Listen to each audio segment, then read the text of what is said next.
Hello awesome people! I hope you're having a great day today. Today we're going to be taking a look at a best-selling trilogy, and the first book of it in the Dragonlance Chronicles by Margaret Weis and Tracy Hickman. So I have a couple, I've read this, the first trilogy now 4 times. I read it the first time when I was in junior high, in 8th grade. When I read the over in 7th, 8th grade. I read the second time a couple of years later when I was in 10th or 11th grade, in the summer between the two. And then the next time I read it was in college, a few years later. And then I haven't touched it since college. So it's been around, and I'm now 45. So it's been around 24, 25 years since I've read this trilogy. Now I own the original copy of Autumn Twilight here. As you can see, it's very beat up and so forth. So for this fourth deep dive into it, I felt like I really couldn't trust, this beat up book. I needed to do something else. So what I did instead is I bought a reader copy of all 3 of the trilogies together. And this is going to be the link one I'm going to link you to in the comments below in case you don't own it. And in case you're interested in checking it out, because it's probably easier for you to have just one big book than 3 smaller books for your collection. So basically what I wanted to do was I wanted to go in and take a look at this best-selling trilogy that a lot of people have read and say, okay, what do I think as an adult? And last night I finished Autumn Twilight, the book that we're reviewing for you right now, for the 4th time. Now, I have read all the other Dragonlance books that I own once only. So the idea is I do the trilogy and then we'll see what things go. Maybe I want to continue to do a deep dive into the Dragonlance stuff. Now, when I read this stuff when I was, a teenager, I loved it. It was incredibly influential. And I would have given it a 9 out of 10. So it was incredibly good. And look, this thing kicked off an entire universe of books and series and prequels and a lot of things that have been characters that were minor characters in this, like Theros Ironfell becomes a major character in a novel. Right? And we'll have the Theros Ironfell story. That sort of thing happens.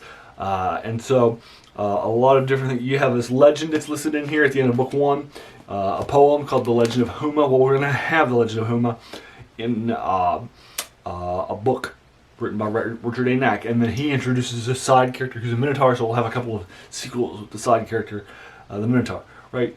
We'll go back in time hundreds of years. We'll go back in time 5 years to find out what happened to our 6 main characters that are doing their 6 different journeys prior to them meeting back up again.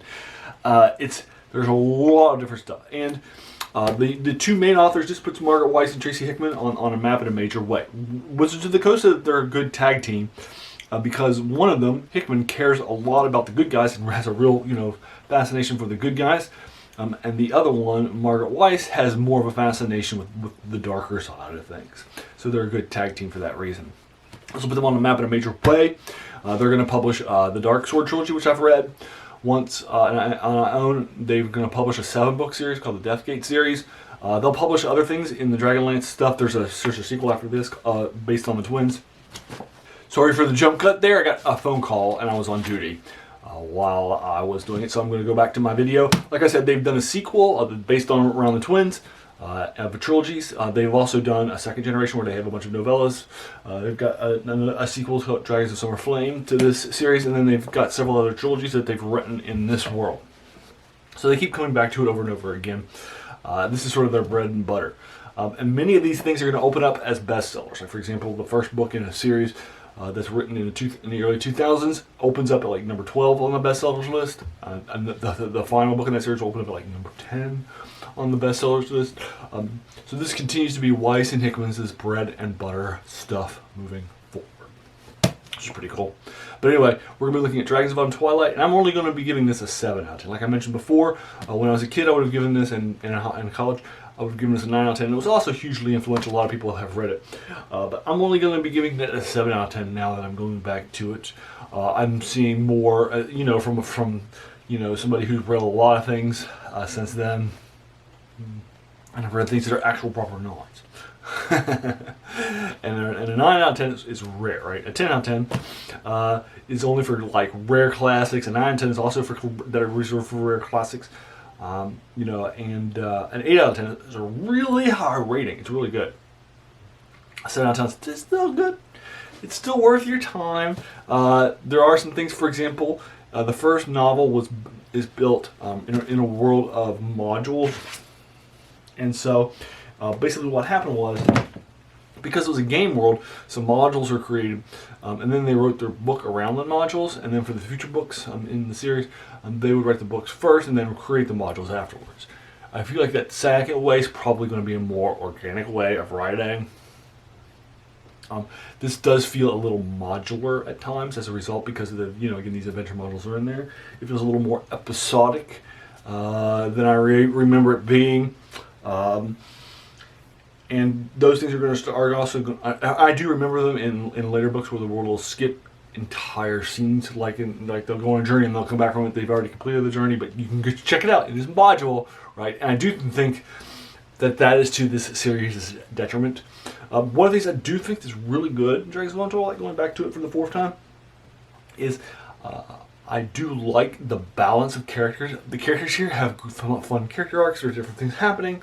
The characters have different things. Everybody's got their own favorite character, the companions, right? And there are all of these fun different things that are happening. My favorite character is Lorana, who I think has probably the best character arc in the series, going from princess to general. But this also takes place over less than a year. The last chapter of Dragons of Autumn Twilight is the last days of autumn, and it ends with a wedding scene.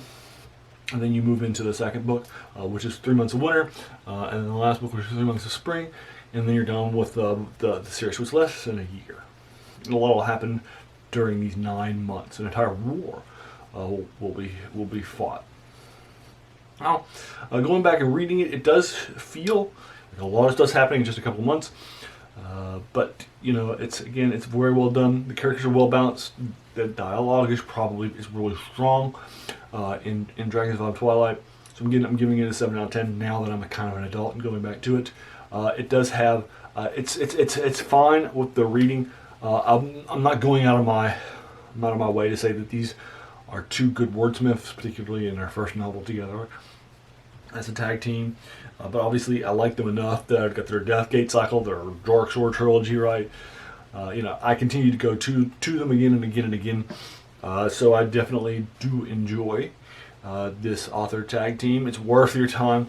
But going back at 45, having read a lot of things like H.P. Lovecraft, and I've read more things by Tolkien. I've done a deeper dive into Michael Moorcock. And I've done a deeper dive into Roger Zelazny, other classics of fantasy, right? This one isn't as good, a well written sort of thing, even though it sold well, and was heavily influential, inspired an entire world.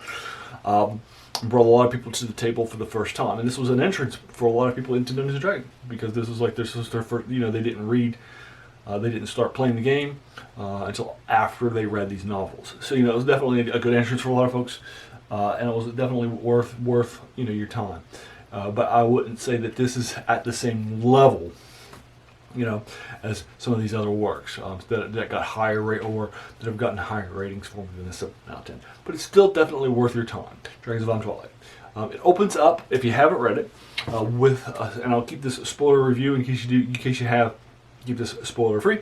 But it opens up, and I'll give you the first chapter, basically what's happening in the first chapter. And a group of companions have left their home of Solace, and they have gone exploring for 5 years to explore the increasing evil in this world. As this world's gone increasingly evil, and then they'll fight some bad guys after coming back outside of Solace, and then they'll enter the inn of Solace, and some bad stuff will happen while they're in the inn, and they'll realize darkness has fallen home too. And then that's kind of the first part. And so they'll leave. They're forced to leave. And then they'll start exploring, trying to figure out what's happening together with some new recruits along the way. And then that's it. That's sort of what's happening with Dragons of Autumn Twilight. Keith, it is a good, if you've never read a D&D book, the Dragonlance Chronicles are, I think, a good entry point for those. I've got, friends that have never really played Dungeons and Dragons heavily all their lives, and they're the same age as me, or maybe in their late 30s or early 40s. and have never read the D&D books, or maybe picked up just one, and then they said, actually, this probably wasn't for me, and then they put the books down aside. In my opinion, this is probably the best place to start with a Dungeons & Dragons book. It's the Dragonlance Chronicles. It is a bit obvious. It's not cutting new ground in any major ways. There aren't surprisingly new ways. It has a lot of sort of, motifs of fantasy and that sort of a thing. Modern fantasy that's being written probably in 2020s and the late 2010s it definitely feels with more it plays with traditions more. It's doing new things in interesting ways in order to get sold. It's a harder market to compete in. But this in the mid 80s, this is published in 1984. This is definitely a big sort of thing for its time, and it hit a lot of blocks. But it's not something that's gonna you're gonna leave it and say, oh my gosh, what a great new take on fantasy that thing is. But a lot of the tropes that are in here are certainly fleshed out well and done well. For example, you're going to meet in a tavern, and that tavern's going to begin the beginning of the journey, right? So just like your typical Dungeons and Dragons module, but in this case, the tavern is built in the tree, and it's actually in a living tree, and that's up in the sky. And that's a different and unique take on a tavern, right? And that's what Dragonlance has to offer. What it's giving you isn't anything new, right? It's just a bunch of the same old stuff. But there's this unique version of this world's take on it. And I think that it stands up, not a 9, like I would have given it if I reviewed this when I was in college, just a 7. But it's still a 7 out of 10, right? And again, I think this is probably a good entry point. And if you read this book and then you're like, it's not for me, then that's fine. I'm not going to lose any sleep over it. I'm not going to go to the mattresses for it. This is not my fighting book, right, or series. But I think it's definitely also a good place for you to take a step. And anyway, there you are. I'll leave you to it. That's Dragons of Autumn Twilight by Margaret Weis and Tracy Hickman. Have you read it? What did you think of it? Did you agree or disagree with my take in any way or shape or form? Did you give it a higher rating or a lower rating? Have you read the whole trilogy? What would you think of it? I'd be more than happy to engage with it further in the comments below, whatever your opinion is. If you like this video, why not hit that subscribe button? Because there's going to be a lot more of these to follow. And then I want to thank you so much for taking some time out of your day and investing it in watching my video. We all have so many things that are happening in our lives, and we're pulled in so many different directions. So the fact that you spent this time with me is incredibly humbling, and I appreciate it. So thanks again, and have an amazing day.